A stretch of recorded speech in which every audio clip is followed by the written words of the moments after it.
En relación con el vídeo sobre el que tienen que hacer ustedes su nota, aquí está traducido literalmente en español y en inglés, con lo cual pueden ustedes seguir el rap sin mayores problemas. Luego tomen nota, para esta noche meterse y ver a los señores Hayek y Keynes cómo cantan rap, ¿eh? Pero ahora les doy la palabra y me preguntan. Shh. ¿Hay alguna pregunta, alguna duda? Sí.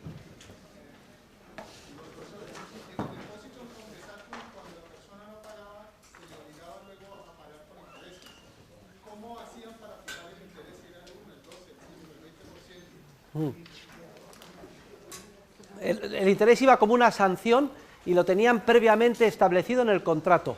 En caso de que fuera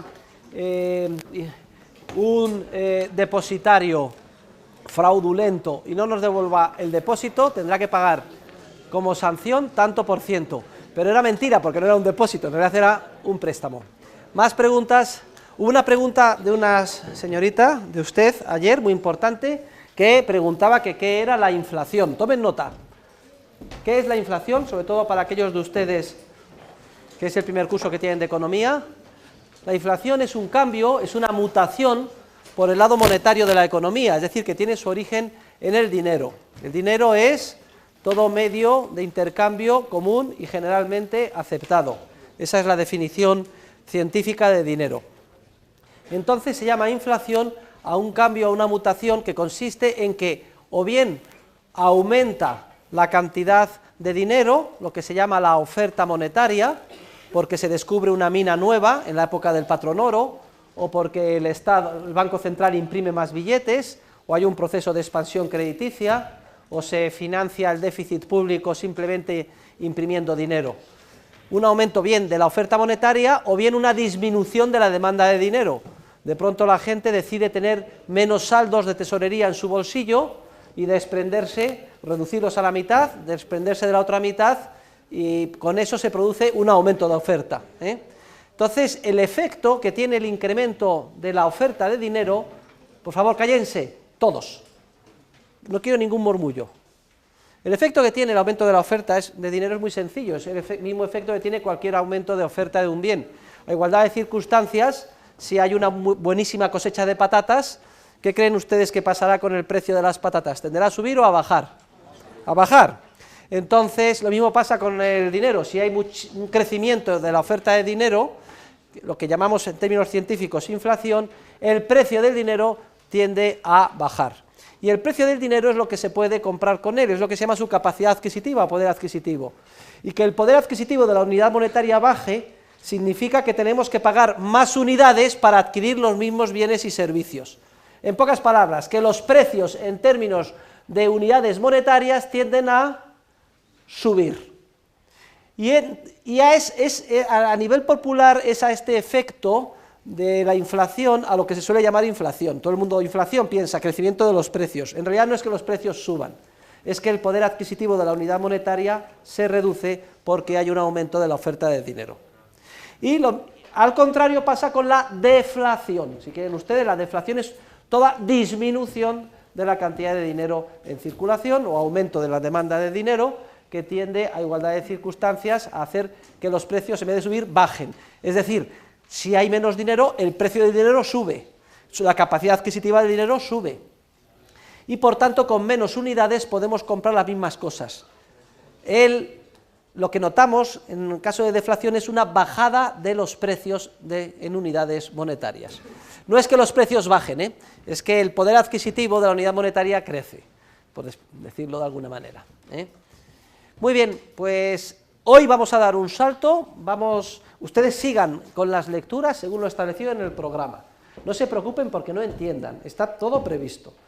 Hagan su esfuerzo y vayan leyendo y subrayando y comentando al margen. No se retrasen, aprovechen los fines de semana para ponerse al día. Hoy vamos a dar un salto y vamos a pasar al tema 29, que corresponde al capítulo 4 del libro. Aquí se inicia el meollo de la teoría económica, del estudio de teoría económica sobre los ciclos. Y les recuerdo que en paralelo tienen ustedes que ir poniéndose al día en las lecturas de la parte primera del curso, ya han hecho la de la función empresarial, y estarán haciendo la de la utilidad marginal, división del trabajo, asociación, ley de asociación de Ricardo y teoría de los precios. Haré unos pequeños comentarios la semana que viene, pero en su momento en su momento lo comentaremos con más detalle en próximas semanas. Muy bien. Hoy vamos a explicar en términos de economía y en términos contables el proceso de creación de medios de pago a que ha dado lugar el ejercicio de la banca con reserva fraccionaria. Para esto es preciso unos, siquiera mínimos, conocimientos de contabilidad. Y yo sé que los alumnos del grado de Dirección y Administración de Empresas, que están aquí presentes, me parece que no han dado contabilidad. Es algo penoso que no den contabilidad estando en Dirección y Administración de Empresas desde el primer semestre. Pero bueno, no importa, porque los asientos que vamos a ver son absolutamente elementales. Solamente tengan en cuenta, como regla mnemotécnica, que en la contabilidad por partida doble, apunten, a la parte de la izquierda de los asientos se le llama debe, y a la parte de la derecha se le llama haber. Y si ustedes me preguntan por qué, les diré que no lo sé, que es el resultado de un largo proceso evolutivo. ¿Qué se reseña en el debe? Pues es muy sencillo, para que ustedes lo entiendan. En el debe se reseñan los gastos, y en el haber se reseñan los ingresos. Pero no solo esto, aparte de reseñarse en la parte de la izquierda en el debe los gastos, y en la parte de la derecha en el haber los ingresos, también en la parte de la izquierda se reseñan los incrementos del activo, de las cuentas de activo. O sea, incrementos de las cuentas de activo o decrementos de la cuenta de pasivo. Y en la parte de la derecha, que es en el haber, es al revés. Se reseñan las disminuciones o decrementos del activo y los aumentos del pasivo. Y cualquiera de ustedes me preguntará, pero profesor, que no hemos dado contabilidad, ¿qué es el activo y qué es el pasivo? Pues muy sencillo, tomen nota, el activo es, en el activo de los balances, que está en la izquierda, se recoge el valor de los bienes y derechos que son propiedad de la empresa o de la persona cuya contabilidad estamos haciendo, lo que la empresa tiene, valorado con las normas de la contabilidad. Y en el pasivo se recoge lo que la empresa debe, el valor de las obligaciones que tiene con terceros. Como la contabilidad por partida doble tiene siempre que cuadrar, un lado tiene que sumar exactamente lo del otro, en el pasivo se incluye también lo que se llama el patrimonio propio, es decir, el capital y las reservas de la empresa. Queridos alumnos, con esto ya pueden ustedes volar y entender cualquiera de los asientos de contabilidad y balances que vamos a empezar a comentar hoy. Muy bien, ¿alguien quiere que vuelva a repetirlo? Bueno, pues entonces háganme el favor de abrir el libro. Vamos a ir, como ustedes ya se lo han leído, directamente al epígrafe 4 de la página 147. Epígrafe 4 de la página 147. Vamos a ver ahora cómo se recoge contablemente el fenómeno jurídico que hemos comentado en clases pasadas. ¿Se acuerdan cuando hablábamos de que una persona que tiene 1.000 euros en su bolsillo, si decide, caballero, usted, le voy a echar de clase. Para empezar, quítese la mano de la boca, vale, y concéntrese en lo que yo digo, porque es que yo tengo muy buen oído y cualquier murmullo en clase lo escucho y me desconcentra, ¿vale? Si tienen una duda o alguna cuestión, levantan la mano y yo les contesto, pero ahora durante una hora estamos concentrados en lo que yo digo, No sean ustedes, parecen ustedes alumnos de primero, es decir, que llegan aquí crudos y no han madurado, a ver si imitan a sus compañeros de los másters, gente ya hecha y derecha. Decíamos, ¿acuerdan?, que en el ámbito del depósito a la vista, si yo decido que está más seguro mi dinero guardado en la caja de un depositario, se lo entrego a él y sigue formando parte de mi saldo de tesorería. Luego, a efectos de la oferta monetaria, yo sigo teniendo 1.000 euros. No importa que estén en el banco, si es que están en un depósito a la vista. Forman parte de mis saldos de tesorería, igual que si los tuviera en mi bolso, en mi cartera, en un calcetín. Forman parte de la oferta monetaria mía. Ahora, si el depositario simultáneamente coge 900 y los presta a un tercero, resulta que aquí también el tercero tiene 900 unidades monetarias. En el momento en que se hace esta operación, de haber 1.000 unidades de dinero, pasa a haber 1.900. Fíjense, casi por arte de magia. Vamos a ver ahora esto cómo se plasma desde el punto de vista contable.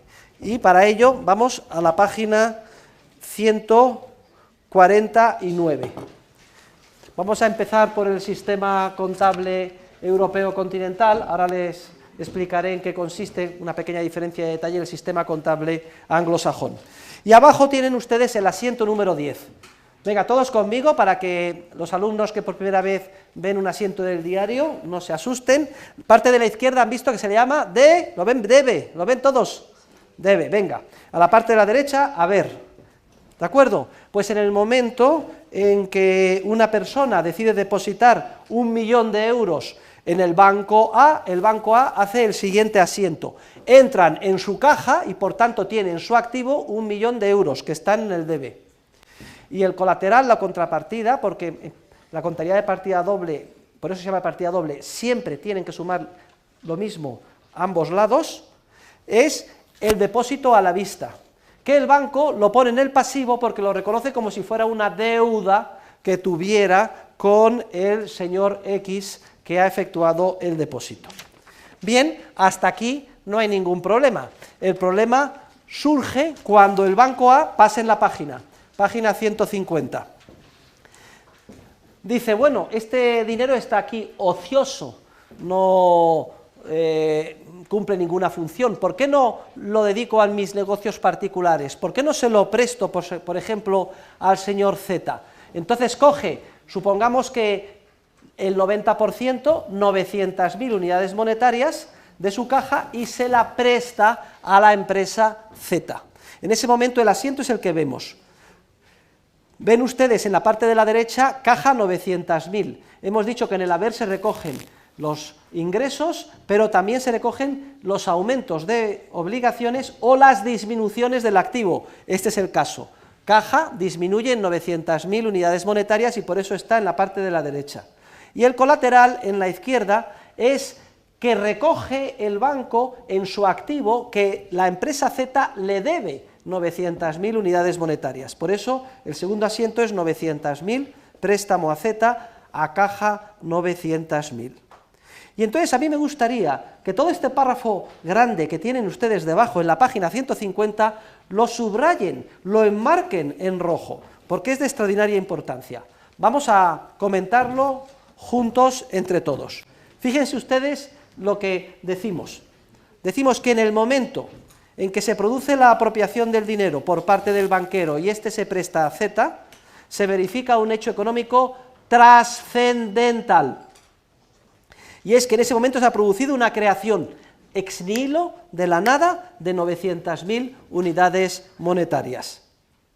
Recuerden que el motivo esencial por el que la persona X originariamente realizó el depósito a la vista por 1.000.000 de unidades monetarias era el de guarda o custodia, es decir, que estamos ante un verdadero depósito a la vista, cuya causa es la guarda o custodia, y que por tanto desde el punto de vista subjetivo de X, esta persona considera con toda razón que tiene en sus saldos de tesorería 1.000.000 de unidades monetarias. Bien es cierto que no en su bolsillo, sino en el banco, porque tiene una disponibilidad inmediata, puede recurrir al banco en cualquier momento a retirar su dinero.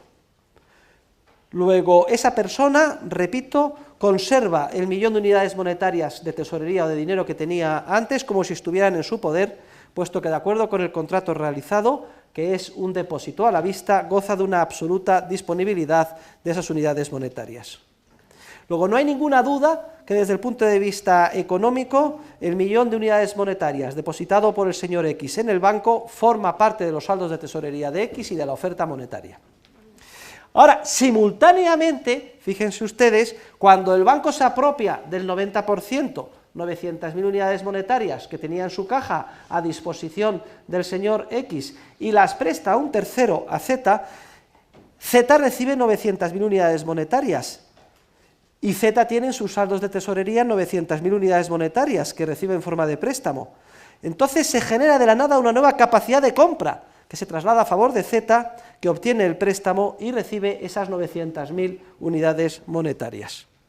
Es decir, en el mercado, como consecuencia de la apropiación de una parte de los depósitos a la vista por parte del banco para prestarlos a terceros, se produce un incremento de la cantidad de dinero en circulación, lo que esta señorita preguntaba, es decir, un efecto de inflación, puesto que dos agentes económicos distintos de manera simultánea consideran, y además con toda razón, uno que tiene, y de hecho lo tiene, 1 millón de euros en sus saldos de tesorería en forma del depósito, y otro, el señor Z, que los tiene físicamente porque se los han entregado como un préstamo. Fíjense ustedes cómo se produce el fenómeno de la doble disponibilidad y el crecimiento de la oferta monetaria. El banco, después de haber hecho esta operación, solo conserva en su caja 100.000 unidades monetarias. Es lo que se llama el coeficiente de caja. En este caso hemos supuesto que es el 10%. Él dice, yo con un 10% del dinero que se me ha depositado considero que tengo suficiente para hacer frente a las retiradas normales, que en circunstancias normales se efectúen. Se llama coeficiente de caja. Pues bien,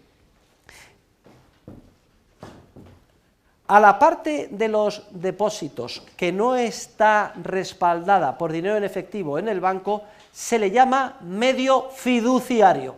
Luego, fíjense, el banco tiene como depósito y debe 1 millón de unidades monetarias, y sin embargo en sus cajas solo hay 100.000. Quiere decir que ha creado de la nada 900.000 unidades de medios fiduciarios. Repito, medio fiduciario es aquella parte de los depósitos que no está respaldada por el coeficiente de caja.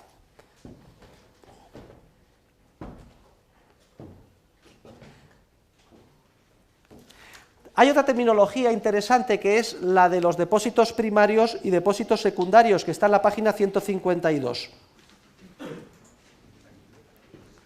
Aquella parte de los depósitos que está respaldada por la reserva de caja, lo que hemos llamado medio fiduciario, también se le llama, lo que es dinero efectivo que está en el banco, a eso se le llama depósito primario. Y aquella parte de los depósitos que no está respaldada por la caja en el banco, lo que acabamos de calificar de medio fiduciario, también se le llama depósitos secundarios o depósitos derivados. Luego, fíjense, en el primer momento, y cuando se deposita 1 millón y en caja hay 1 millón, no hay medios fiduciarios, todo el depósito está respaldado por caja, no hay ningún problema.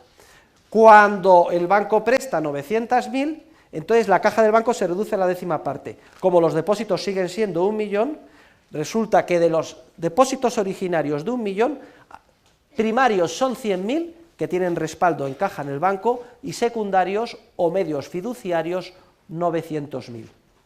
Y después de toda esta operación, de haber 1 millón de unidades monetarias en la sociedad, ha pasado a haber 1.900.000. 1 millón están materializadas en dinero de verdad, 1 millón están materializadas en dinero de verdad. ¿Que dónde se encuentra? 100.000 en la caja del banco y 900.000 en el bolsillo del prestatario señor Z, que ha recibido el préstamo, la empresa Z. ¿Y las otras 900.000 dónde están? Son los medios fiduciarios creados por el banco. Es decir, aquella parte de los depósitos que carecen de respaldo en su caja.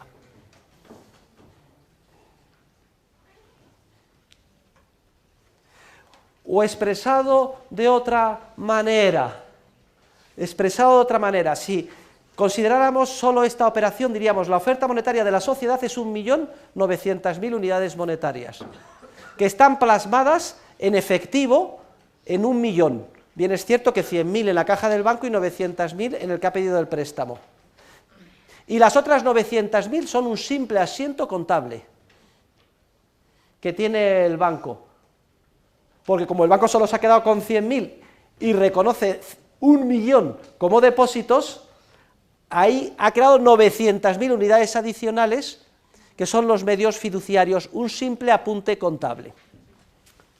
Miren, ahora hemos supuesto que como consecuencia de ese coeficiente de caja del 10%, que es lo que mantiene el banco, al hacer ese supuesto, el banco crea 900.000 unidades de sustitutos que se llaman también monetarios perfectos. Un sustituto monetario es que no es dinero de verdad, pero es como si lo fuera, ese medio fiduciario. Pues en la práctica, en las economías occidentales modernas, en Europa y en Estados Unidos, si se coge toda la masa monetaria, solo aproximadamente la 10ª parte está plasmada en dinero en efectivo y en moneda fraccionaria. Luego, si sumamos toda la oferta monetaria de todos los países de la Unión Europea, me he traído por esto para que lo vean, toda la oferta monetaria, ¿qué es? Pues es sumar los saldos de tesorería de usted, míos, de todas las empresas y agregarlas.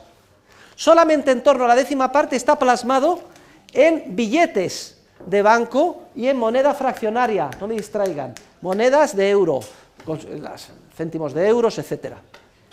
Y entonces ustedes pueden preguntar, ¿y las otras 9/10 partes de la oferta monetaria dónde están? La respuesta la he dado hoy. Es una especie de dinero virtual. Están simplemente en asientos contables en los bancos. ¿Se dan cuenta? Que esto es muy importante. Ahora fíjense, en el ejemplo que he puesto, de 1 millón de dinero de verdad hemos pasado a 1.900.000, solo 900.000. Ahora les estoy diciendo, voy al resultado final, que es que en Europa, en Estados Unidos, en general en las economías, Japón también, con pequeñas variaciones, solo la 10ª parte del dinero está plasmado en dinero en efectivo, que el resto son asientos contables, es decir, la expansión de medios fiduciarios es mucho mayor que la que acabamos de recoger en este asiento. Pues vamos a explicar cómo se llega a esa expansión mucho mayor que la que acabamos de recoger en este asiento a través de lo que se llama el multiplicador bancario. Pero antes de eso, si van a la página 157, vamos a ver cómo es la práctica contable en el mundo anglosajón, como originariamente se empezó a efectuar en Inglaterra.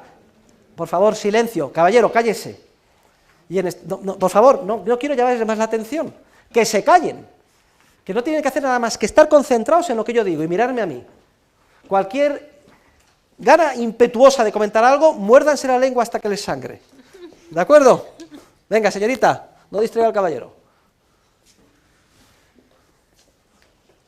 Vamos a ver cómo la práctica anglosajona es más transparente desde el punto de vista contable de este fenómeno de creación monetaria, porque la transparencia es absoluta. Miren cómo se contabiliza en Inglaterra y en Estados Unidos, cómo se sigue contabilizando, y por cierto, que la práctica anglosajona es la que se ha generalizado y se utiliza ahora en todo el mundo. Pero yo quería empezar por el caso, digamos, más sencillo. Vayan a la página 158, al asiento de la contabilidad número 17. Este es idéntico al anterior, ¿eh? El señor X deposita su 1 millón de unidades monetarias y ven ustedes que entra en caja del banco, por tanto, 1 millón caja, a depósitos a la vista 1 millón. Pero ¿saben ustedes lo que hace el banco? Apropiarse del 90% y prestarlo a Z, igual que antes. Pero con la práctica contable anglosajona se hace un asiento previo y se dice, dejamos en caja 1 millón y depósito a la vista 1 millón, y ahora, por arte de birlibirloque, le presto 900.000 al señor Z y le abro una cuenta corriente de depósito por 900.000 y le doy un talonario. En vez de entregarle las unidades monetarias, las 900.000 no se la entrego, sino que reconozco el préstamo como en mi activo, que he creado de la nada, y el colateral en el pasivo es una cuenta corriente, un depósito a la vista de 900.000 unidades, y le doy un talonario para que él vaya disponiendo del préstamo según lo necesite. Entonces, como consecuencia de eso, si van a la página 159, miren cómo queda el balance de situación del banco. Perfectamente transparente. Los depósitos han pasado de 1 millón a la derecha a 1.900.000, que están contrabalanceados a la izquierda por 1 millón en efectivo, de verdad en caja, más 900.000 de préstamo.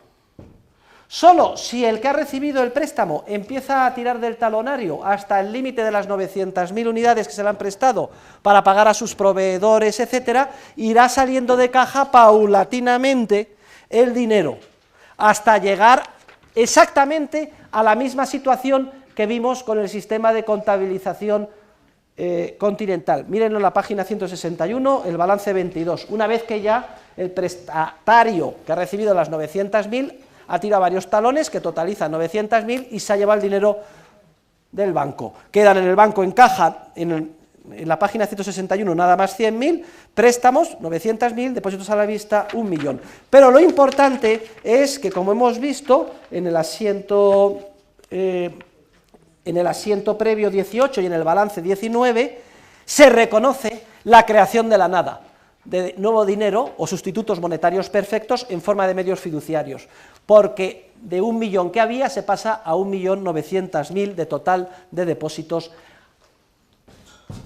antes de que Z, el que recibe el préstamo, empiece a disponer de los mismos.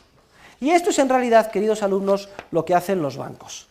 Los bancos, si calculan que con un coeficiente de caja es suficiente, un coeficiente de caja del 10% es suficiente para hacer frente a las retiradas normales de depósitos, y tienen dinero en efectivo pues 1 millón de euros, ¿qué es lo que hacen? Lo dejan ahí, pero dan préstamos por 900.000 y crean un depósito de la nada por 900.000 y entregan un talonario. Y pasan, por tanto, los depósitos totales a ser 1 millón de depósitos primarios, porque tienen respaldo, más 900.000 de depósitos secundarios o medios fiduciarios. Luego, conforme vaya el que ha recibido el préstamo tirando talones, irá saliendo el dinero de la caja del banco hasta que solo le queden 100.000 y los depósitos pasen a ser 1 millón, 100.000 unidades nada más con respaldo, las otras 900.000 sin respaldo.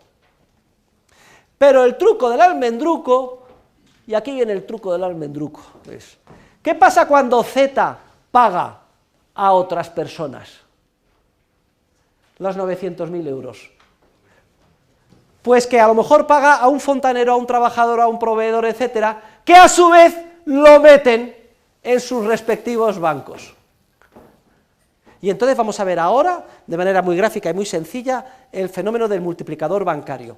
Para esto vamos a empezar suponiendo el caso de un banco único monopolista, que existiera un único banco, del que todos fuéramos clientes. Y luego vamos a suponer el caso de un sistema bancario con muchos bancos pequeños. Voy a dejar el caso del banco intermedio, en el que hay un porcentaje de K, que se llama en el libro de texto, que he escrito yo, que es el porcentaje de aquellas personas que reciben el dinero, que a su vez son clientes del banco originario. Esto hace que la fórmula del multiplicador sea un poco más compleja, pero yo voy a ir directamente a la explicación sencilla. Mira, si pasan a la página 165 y 164, aquí tienen el cálculo del multiplicador.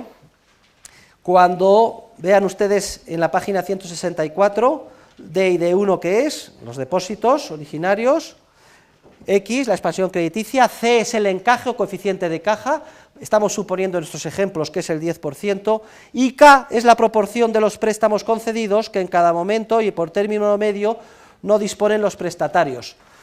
A lo mejor resulta que no pagan todo, nada más que hasta el 80% de 900.000, o bien que aunque paguen todo, un 20% de las personas que reciben el dinero lo vuelven a depositar en el mismo banco, porque son clientes del banco. Entonces, la expansión crediticia que se da lugar es la fórmula que está en la página 165 abajo, que ven ustedes que es un poco complicada, pero que da lugar a un resultado superior al de 900.000 unidades. Si van ustedes a la página 167, con el ejemplo que hemos puesto, suponiendo que el coeficiente de caja sea el 10% y que el porcentaje no usado de lo que te han prestado sea el 20%, o lo que es lo mismo, aunque pagues todo, vuelva al banco el 20%, porque los que reciben el dinero son a su vez clientes del banco, que sea el 20%, la expansión a que se da lugar, y es muy fácil porque es álgebra elemental, en vez de 900.000 unidades monetarias adicionales, es 1.097.560. Pasen a la página 167. Pero vamos a ir al caso del banco único monopolista, que es muy sencillo porque es el caso en el que K es igual a 1, porque como solo hay un banco y todos utilizamos un banco, suponemos que todos utilizamos el banco, aunque yo sea proveedor del prestatario Z y me paguen a mí, yo todo lo que me pagan inmediatamente lo vuelvo a depositar en el mismo banco. Y eso es importante porque al ser K igual a 1, en la fórmula 165 se simplifica enormemente esta fórmula.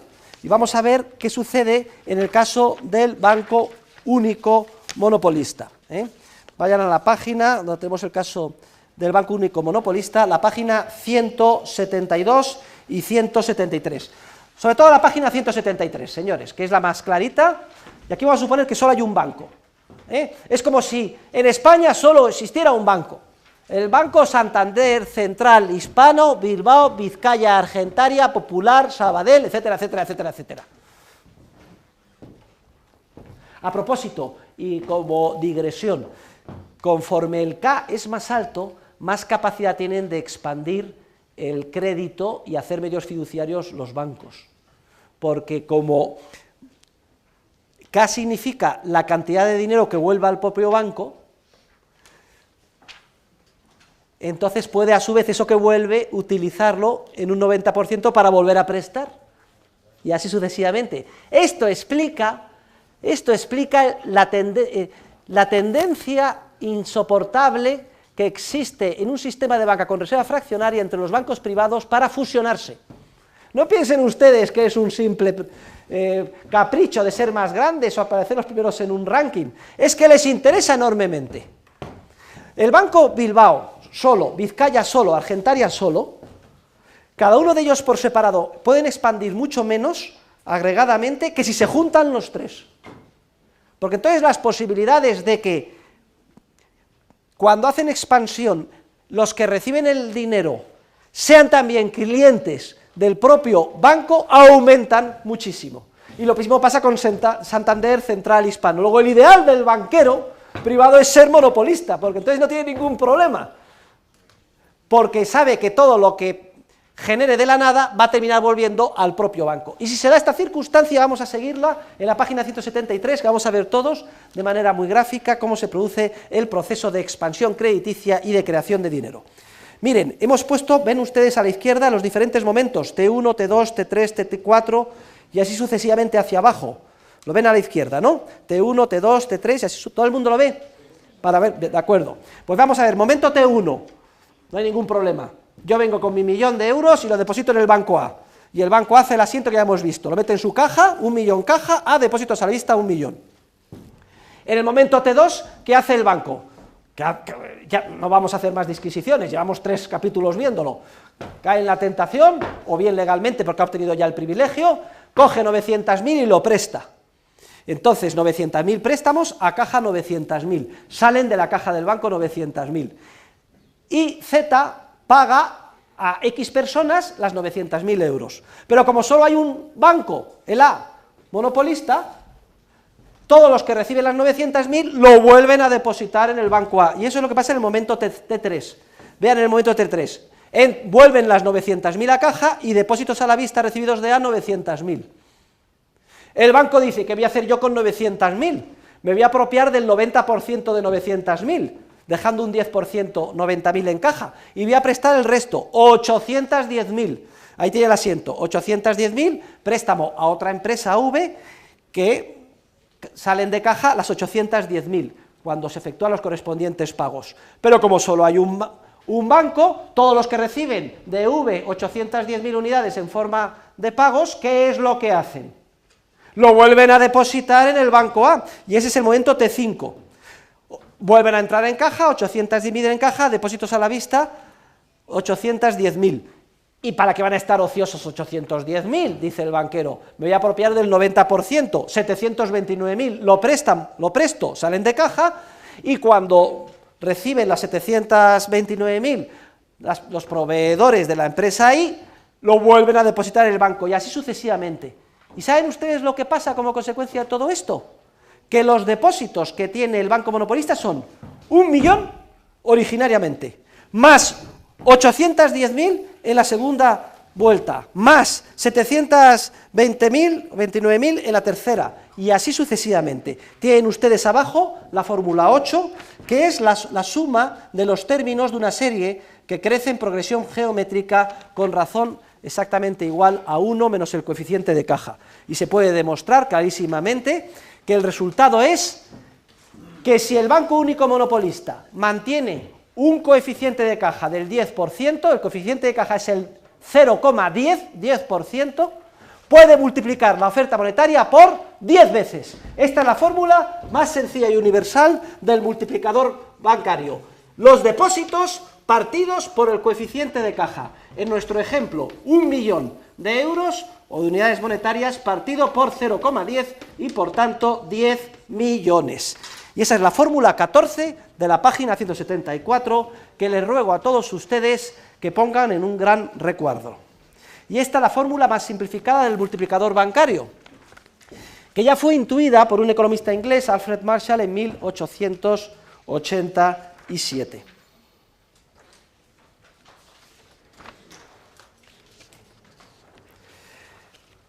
Ahora bien, no hace falta, esto lo hemos hecho para visualizar claramente el mecanismo, pero no hace falta que haya un solo banco, un banco único monopolista. Vamos a suponer que hay muchos bancos y que son bancos todos ellos relativamente pequeños. Vamos a la página 181. Vamos a ver cómo funciona el proceso, que es paralelo, es muy similar y como resultado es el mismo. Página 181. La generación de créditos en un sistema bancario de bancos pequeños. Si los bancos son muy pequeños, la probabilidad de que vuelvan el dinero al banco pequeñito es nula, es decir, K0. Cuando haga el préstamo y el caballero que recibe el préstamo, la empresa que lo recibe, pague a sus proveedores, ninguno de esos proveedores, ninguno, va a coincidir que sea cliente del banco y por tanto no va a depositar en el banco originario. ¿Significa esto que se bloquea el proceso de expansión crediticia? No, vamos a ver que es idéntico. Lo que pasa es que a través de diferentes bancos. Vamos a verlo en la página 183. Aquí en vez de un solo banco A, va a haber un banco A, un banco B, un banco C, un banco D, y así sucesivamente. Y lo que vamos a hacer es agregar los balances de todos esos bancos. Banco A, señores, banco A, el caso que ya hemos visto. Llego yo con mi millón de unidades monetarias, la deposito, no hay ningún problema. 1 millón a caja, y luego el banco A presta 900.000, se queda solo con 100.000, préstamo a Z 900.000, depósitos a la vista 1 millón. Es el balance número 45 de la página 183. ¿Están todos ustedes ahí? Muy bien. Pues el señor Z, que recibe los 900.000, paga a sus proveedores, vamos a suponer que es uno solo, por simplificar, en realidad es por fracciones, una parte va al banco C, al D, al E, pero yo lo simplifico, es uno solo, que lo deposita todo en su banco, que es el banco B, no el banco A. ¿Ven ustedes banco B? Recibe de depósitos 900.000, deja en caja el 90%, 90.000, y el resto lo presta. Y por eso queda el balance número 47, el que hay al pie de la página 183.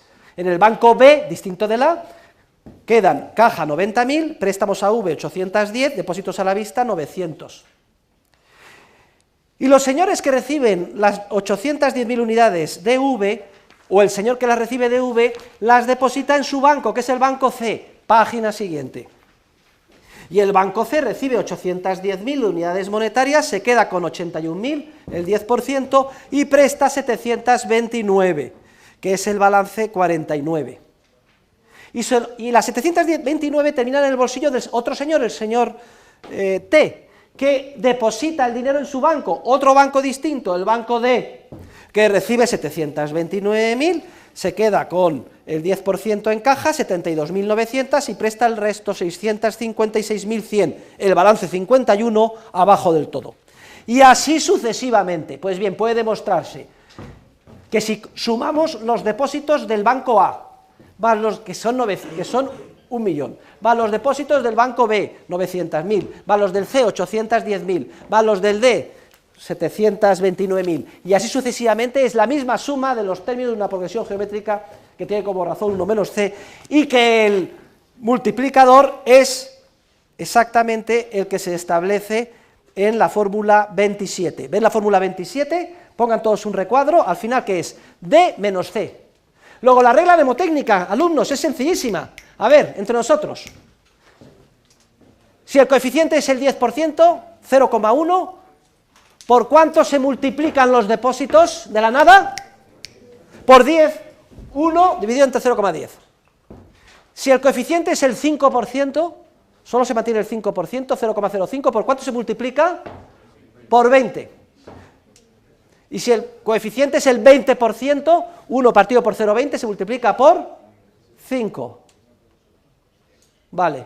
Entonces, ahora les hago la siguiente pregunta. Sabemos más o menos, les he dicho yo, que en el mundo occidental la relación es 1/10 en dinero en efectivo y 9/10 dinero virtual, asientos contables en los bancos.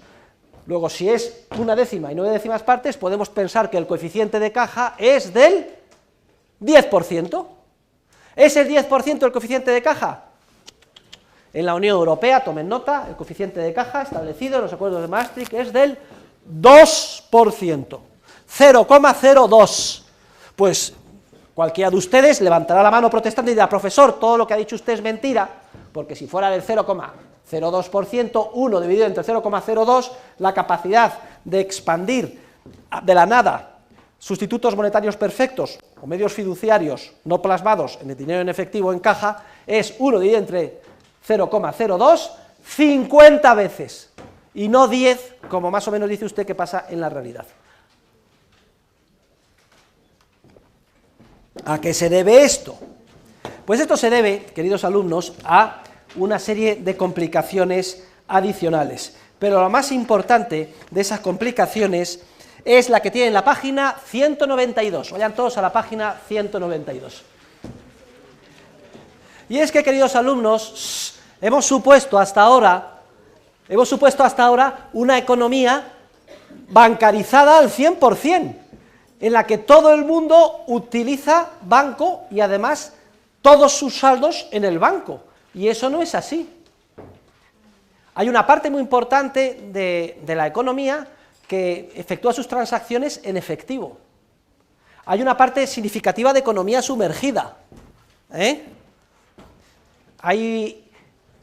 no vamos a hablar de los que compran, venden drogas, o una prostituta o un prostituto que no quiere que quede en el banco, pago a la prostituta, fulanita y tal, no hombre, no, yo en efectivo, no quiero dejar rastros, Pero no tenemos que llegar a este extremo, que es significativo, la parte de economía sumergida, es que hay mucha gente que por costumbre, tradición, gusto, etcétera, hace sus transacciones y paga en efectivo porque no quiere utilizar el banco, y esto supone, para que ustedes lo comprendan, una especie de filtración de medios de pago fuera del sistema que no terminan volviendo al banco. Entonces, aunque el coeficiente de caja sea del 2%, el efecto de lo que se filtra fuera del sistema bancario hace que, a efectos prácticos, es como si fuera del 10%. ¿Lo entienden? Y además tienen todas las fórmulas desarrolladas en la página 193, 194. Hay que hacer de todas maneras una observación en honor de Mises. Yo soy muy reacio a utilizar explicaciones mecanicistas de tipo algebraico, como la del multiplicador que acabamos de presentar. Sin embargo, es tan ilustrativa que ayuda muchísimo a que los alumnos entiendan el proceso. En la práctica no funciona de una manera tan robotizada o tan mecánica, aunque el resultado final es el mismo. Luego, el multiplicador no se cumple a rajatabla, iteración por iteración, tal y como aquí. Esto es una especie de caricatura formalizada de lo que es un proceso más complejo, pero el resultado es el mismo, que a través del proceso de ejercicio de la banca con reserva fraccionaria se multiplica, se expande el crédito con un colateral que son medios de pago creados de la nada, que carecen de respaldo y que se denominan medios fiduciarios o depósitos secundarios. Y segunda idea esencial, fíjense,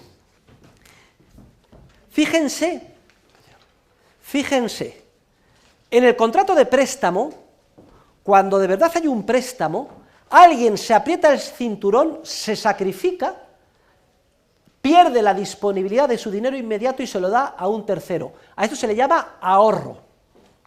El ahorro consiste en no consumir o posponer el consumo a un futuro más lejano la totalidad de lo que se ingresa.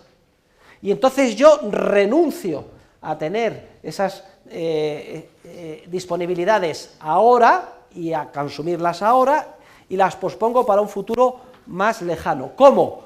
Las presto a un tercero, pierdo la disponibilidad sobre ellas y dentro de un año, en un futuro más lejano, me las devuelve con interés. Ese es el préstamo. En el préstamo no hay creación monetaria alguna, porque lo que recibe uno de unidades monetarias lo pierde íntegramente, previamente, el que ahorra. No hay creación, en el préstamo no hay creación, para nada de dinero. Y hay disciplina y sacrificio previo. Mientras que en el depósito con reserva fraccionaria, fíjense, se están dando préstamos y a un importe muy grande, hemos visto que es 10 veces lo originariamente depositado, sin que nadie antes previamente se haya visto obligado a ahorrar, a sacrificar su consumo inmediato, a disciplinar su acción, posponiendo para un futuro más lejano la consecución de sus fines. Fíjense, no solo hemos explicado cómo se crea dinero de la nada en forma de asientos contables, sino que se prestan sin que nadie haya tenido que ahorrarlo. Si los bancos se gastaran el dinero que crean de la nada en coches de lujo, edificios extraordinarios, mujeres de mala vida, etcétera, cosa que por lo menos las dos primeras las hacen, el proceso sería relativamente inocuo, porque solo afectaría a los precios de aquellas cosas que compraran los banqueros, los edificios, los coches de lujo, etcétera. Pero el asunto es que es mucho más dañino el proceso, porque lo que hacen es prestar a los empresarios para que inicien proyectos de inversión como si el ahorro de la sociedad hubiera aumentado, cuando de hecho tal cosa no ha sucedido. Y esto vamos a ver cómo ha dado lugar durante un periodo de tiempo muy prolongado a una continua y creciente descoordinación entre el comportamiento de los empresarios que se lanzan a invertir con los nuevos préstamos que se les han concedido por la banca sin respaldo de ahorro real, y los consumidores que nadie ha decidido ahorrar nada, sino que siguen consumiendo igual o más que antes. Vamos a ver cómo se produce una descoordinación que se va a plasmar en una burbuja especulativa, una especie de borrachera, que tarde o temprano el mercado descubre que es insostenible y revierte en forma de crisis financiera y recesión económica. A eso es lo que vamos a dedicar el capítulo 5 y el capítulo 6 del libro. Solamente dos observaciones finales para terminar este tema. ¡Shh! Por favor, cállense. Dos observaciones finales para terminar este tema, y vamos a ver también en el programa qué epígrafes les voy a preguntar. Las observaciones finales están, una en la página 196. La identidad entre la creación de depósitos y la emisión de billetes de banco sin respaldo. Miren, a ver los de atrás que me están distrayendo. Todo el mundo concentrado en lo que yo diga. El negocio tradicional de la banca, que además, por su carácter sutil, pasaba desapercibido a la mayor parte de los ciudadanos, de hecho los economistas no lo han entendido hasta prácticamente ayer, hace un siglo, consistía en la creación de la nada de depósitos sin respaldo, el proceso que acabamos de explicar. Y eso es lo que dio lugar a las expansiones en la antigua Grecia, la crisis de Mitrídates, en Roma, con el que luego fue Papa y Santo Calixto, o las crisis en Florencia en el siglo XIV, o la que asolaba a todos los banqueros de Sevilla y también resto de las ciudades mediterráneas en el siglo XVI, y así sucesivamente. Ahora, en el siglo XVII los banqueros descubren un negociete nuevo, que es idéntico a este y paralelo, que consiste en que cuando se les depositaba dinero, entonces era oro, entregaban un certificado de depósito, un recibo. He recibido el fulanito de tal, un certificado de depósito, tantos gramos de oro. Pues descubren, a partir de primeros del siglo XVII, un negociete nuevo, emitir más certificados que el oro depositado. Concretamente lo empieza a hacer, por ejemplo, el Banco de Estocolmo, a partir de su creación en el año 1609.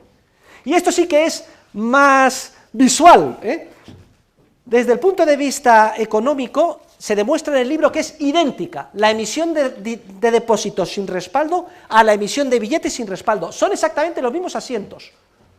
Está demostrado uno por uno en las páginas siguientes, hasta la página 200, hasta que se termina este epígrafe, 203. Idénticos los asientos, no los voy a repetir. Solo hay una diferencia. En el negocio tradicional de emisión de depósitos se paga dando un talonario y cada uno tiene que escribir la cifra. En el negocio de emisión de papel moneda o certificados de depósito sin respaldo, para pagar tienes que tengo que pagar 1.500, pues venga, 10 billetes de 100 y 10 de 50, hasta que coincidan los certificados que entrego con lo que tengo que pagar. Y desde el punto de vista jurídico, en el negocio, todos negocios entre comillas, de emisión de depósitos sin respaldo de medios fiduciarios, antes de que los bancos consiguieran el privilegio para actuar legalmente de esta manera, se cometía un delito de apropiación indebida. Yo lo tenía que tener en caja, el tantundem, siempre a disposición del depositante, y me apropio del 90% para prestarlo a un tercero. En el negocio de emisión de certificados sin respaldo se cometen delitos distintos, concretamente delito de estafa y falsificación en documento, porque estoy diciendo he recibido de fulanito de tal tanto dinero cuando no lo he recibido. Pero como la gente se acostumbraba, en vez de utilizar las monedas de oro, que había que llevarlas en una bolsa, etcétera, a pagar con los certificados, mientras hubiera confianza en el banco, los certificados, es decir, el papel moneda, circulaba como si fuera oro. Pues bien, el 19 de julio de 1844, tomen buena nota, está en la página 203, afortunadamente se promulga la ley bancaria de Peel, la llamada Peel's Bank Act, en el Reino Unido, donde gracias a la correcta teoría de la llamada escuela monetaria, la Currency School, se prohíbe la emisión de certificados o billetes de banco de papel sin respaldo del 100%. Luego fue un éxito tremendo de la teoría económica y además chapó a los políticos de la época y a los representantes en el Parlamento que identificaron el origen de las crisis recurrentes que venían sufriendo desde las guerras napoleónicas de expansión artificial y crisis financiera y recesión económica, y la identificaron correctamente, prohibiendo la emisión de papel moneda sin respaldo del 100%. Pero fue una victoria pírrica. ¿Saben ustedes quién fue Pirro? ¿Qué es una victoria pírrica? Por un punto en el examen final. Es una expresión. Esto ha sido una victoria pírrica. A ver, venga, señores del máster, los del grado un desastre, vienen del colegio, del instituto, no saben nada, incultos, asnos, no digan ustedes al rector que les he llamado asnos, pero algo de eso hay. ¿Qué es una victoria pírrica? Aprendan ustedes, tomen nota, esto es cultura viva en la clase. ¿Qué es una victoria pírrica? Una victoria pírrica significa que aunque se haya ganado la guerra, pues en este caso el conveniente estaba fue tanto el desgaste de la guerra que daba igual. Exacto. A ver, nuestro especialista en historia llega a Pirro, en la bota italiana, y gana, pero resulta que tuvo tal coste y perdió tantos soldados que al final, pues, pensándolo bien, oye, como si hubiera perdido, porque a efectos prácticos, esta victoria me sabe a derrota. Pues fue una victoria pírrica la ley de Peel, señores, porque se les olvidó exigir también el 100% para la emisión de depósitos. ¿Por qué se les olvidó? Porque a la sazón los economistas no tenían claro que los depósitos formaban parte de la oferta monetaria de forma idéntica como la formaban los billetes. ¡Ojo! En 1844 no lo tenían claro. Caballero, no me hable, ¿eh? Pero sin embargo hay que hacer una referencia, que Luis de Molina y los escolásticos españoles, 300 años antes, cuando los bancos no hacían el negocio de emisión de papel moneda, ya había descubierto que los depósitos a la vista formaban parte de la oferta monetaria. Qué pena, si ese conocimiento de nuestros escolásticos no se hubiera olvidado, la ley de Peel habría prohibido también la reserva fraccionaria para los depósitos, y esa ley, que fue el modelo de todo el sistema financiero del mundo occidental a partir de la Revolución Industrial y hasta hoy, habría evitado todas las crisis y los ciclos recurrentes de auge y recesión que han afectado a las economías occidentales mal llamadas de mercado. Y terminamos con la segunda observación, que es el epígrafe 8, 204, página 204.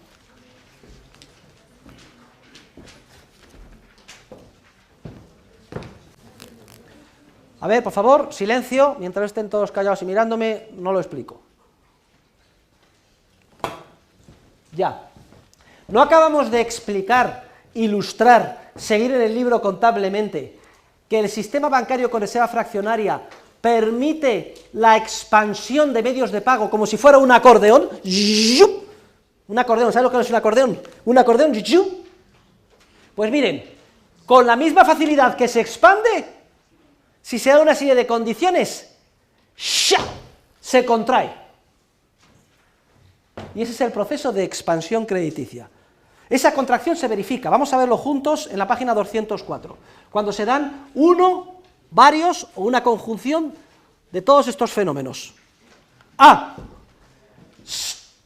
Si en vez de aumentar los depósitos originarios, disminuyen. Es decir, si yo voy al banco, en vez de depositar 1 millón de euros, viene el multiplicador y se multiplica por 10, voy y los retiro y me voy a Haití, pues por 10 se contrae. Ese mismo procedimiento que hemos visto, pero al revés. 2. B. Puede también suceder que haya un aumento del deseo por parte del público de tener unidades monetarias fuera del sistema bancario. Uy, yo no me fío de la banca, menuda incertidumbre, lo voy a tener en casa. Se contrae. 3. Puede ser que los bancos, como está sucediendo ahora, estén escaldados. Después de una crisis, resulta que yo había prestado 1 millón de hipotecas, pensaba que me lo iban a devolver y ahora no me lo devuelven. Y que los negocios están quebrando. Uy, ahora voy a dar préstamos con muchísimo a cuentagotas y mirando el proyecto y la solvencia mucho más a fondo.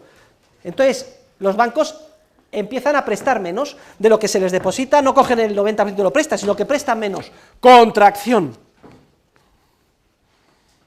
Pero es que además, por el lado de los que piden préstamos, también está sucediendo ahora. Menudo batacazo, yo empresario me he llevado.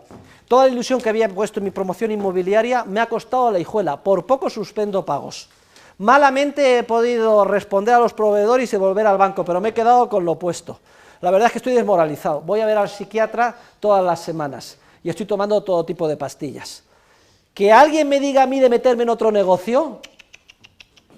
Si entramos en una fase en que los clientes devuelven préstamos a un ritmo superior al que los bancos los conceden, contracción monetaria. Y por último, también lo que está pasando hoy. ¿Qué pasa? ¿Qué sucede si de hecho hay muchos morosos? Es decir, familias, economías domésticas y empresas que suspenden pagos y no devuelven los préstamos. Puede llegar a ser tan grave, queridos alumnos, que el activo de los bancos, que sobre todo está representado por préstamos, pase a valer una fracción de lo que se pensaba que valía, mientras que el pasivo de los bancos sigue siendo el mismo, los depósitos que han creado de la nada. ¿Y qué pasa si el activo pasa a ser una fracción y el pasivo es el mismo? De la noche al día, cuando esto se descubre, todo el sistema financiero en bancarrota o quiebra. Y eso es terrible, porque en el momento en que la gente se da cuenta de eso, va masivamente a pedir su dinero a los bancos, no está ahí Mary Poppins, desaparece el sistema monetario y tenemos que volver poco menos que a la época de las cavernas, a reiniciar desde sus orígenes el proceso evolutivo de surgimiento del dinero. Esto paraliza toda una economía de mercado, y es trágico. Precisamente para evitar esa situación es por lo que se ha hecho a la desesperada el salvamento de los bancos privados, el bail-out, un programa que comenzó en Estados Unidos con 700.000 millones de dólares para comprar activos tóxicos. Activos tóxicos es un eufemismo, quiere decir activos sin valor de la banca, esos préstamos que no valían nada, hipotecas subprime, etcétera. O simplemente dar préstamos a los bancos, entrar en su capital, nacionalizarlos, no hable, caballero, o directamente avalar o garantizar los depósitos. Mire, usted aunque quiebre todo lo que tiene el pasivo, yo, Banco Central o papá Estado, lo garantizo, porque es que si no desaparece el sistema monetario. Fíjense ustedes cómo acabamos de demostrar hoy, con este capítulo 4, que el sistema bancario con reserva fraccionaria es un sistema esencialmente inestable, que con la misma facilidad que expande y genera una burbuja y una borrachera económica, cuando el mercado descubre los errores cometidos y se pone a sanearlos, se contrae y tiene, por tanto, efectos inversos, deflacionarios, no inflacionarios, y pone en crisis y en posibilidad de quiebra todo el sistema financiero. Y esto que les estoy explicando es una realidad, porque es la que hemos experimentado en el año 2008 y en parte del 2009. Frente a este sistema tan inestable y absurdo que tiene su origen en un accidente histórico. Tomen nota, el sistema actual, tomen nota, tiene su origen en un accidente histórico. Pequeñas causas producen grandes efectos, que es que en la ley de Peel de 1844 no se prohibió también la reserva fraccionaria para los depósitos. Si se hubiera prohibido, si se hubiera exigido el coeficiente de caja del 100%, no solo para los billetes, sino también para los depósitos, el mundo habría sido muy distinto y mucho mejor del que hemos tenido. Nuestro sistema monetario, en vez de ser un sistema monetario tipo acordeón, que con la misma facilidad que se expande, se contrae en las crisis y recesiones, habría sido un sistema monetario relativamente rígido, tipo patrón oro puro, con coeficiente de caja del 100%, que solo habría sido capaz de aumentar lo que aumentan tradicionalmente las existencias de oro, en torno al 1 o 2% al año. Habría impedido la concesión sistemática, regularmente, cada 7-10 años, de créditos de forma masiva sin respaldo de ahorro real, y por tanto las malas inversiones generalizadas y en última instancia las graves crisis financieras y las recesiones económicas. Pero, queridos alumnos, la tentación inflacionista es tremenda, es peor que la de la droga. En la etapa de la alegría todo el mundo está contento con la inflación. Los empresarios piensan que pueden encontrar financiación para cualquier proyecto por alocado que sea. Los gobernantes presumen de que bien va la economía gracias a mí. Los trabajadores y los sindicatos encantados porque en la etapa de la burbuja hay pleno empleo. Los ingresos públicos no dejan de aumentar, lo que permite financiar cualquier gasto. Es peligrosísima. No nos debe de extrañar que la inflación sea la tentación más peligrosa para la civilización moderna y que el gran cómplice de todo el proceso sea el sistema bancario con reserva fraccionaria. Muchas gracias, que pasen un buen fin de semana. Vamos, los alumnos del máster, al seminario.